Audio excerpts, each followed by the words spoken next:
So I'm Ariana, and in this first video, I'll introduce React Native, some of its pros and cons, and go through basic setup to prepare you to make a Hello World app in the next video. React Native is a platform that allows you to write a single codebase to develop mobile apps for multiple platforms like Android and iOS at the same time. By using JavaScript, you can access platform-specific APIs such as camera and push notification functionalities. It is an extremely popular tool for mobile app development and is a valuable skill at many top tech companies.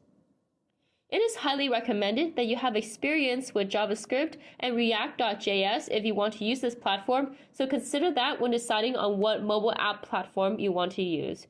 If you are familiar with making websites using JavaScript and HTML, this may be an ideal platform for you to use. In this set of tutorial videos, we'll be using the Expo wrapper alongside React Native, which incorporates a lot of tools to simplify the app development process and includes pre-built features. This is good if you are new at developing apps, as Expo takes care of some of the background stuff so you can focus on your app features. So, what are some pros and cons of using React Native? So, as mentioned, what is most appealing about React Native is the cross-compatibility. As the apps are compiled into native code, they will work on both iOS and Android devices rather than developing separate Android and iOS apps.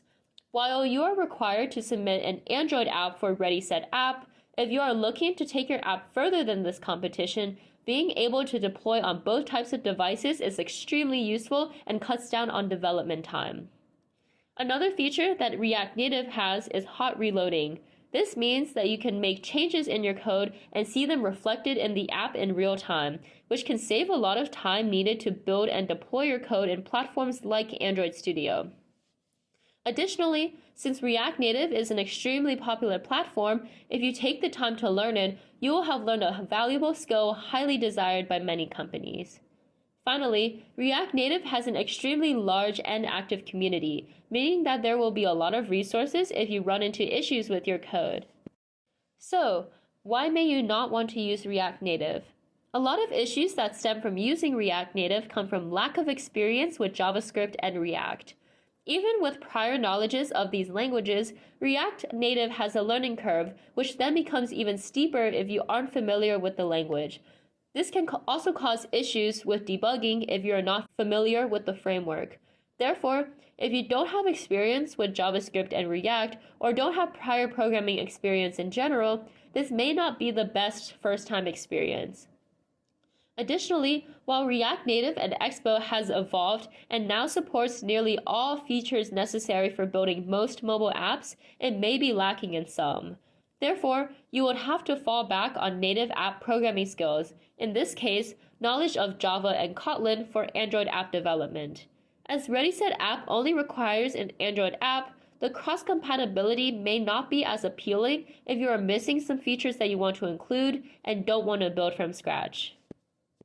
So now that we've gone over the pros and cons, and if you've decided that you want to use React Native, that's great. Before you move on to the next video and start making your Hello World app, let's do some basic setup. So, you will need Node.js and a code editor of your choice.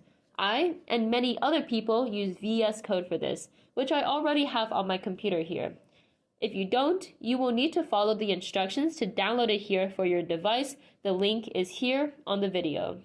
After you get VS Code, navigate to this link to download the latest stable version of Node.js.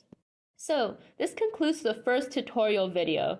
To recap, we went over what React Native was, some of the pros and cons of using React Native, programming prerequisites, and started setting up our development environment. Next, we'll make a basic Hello World app.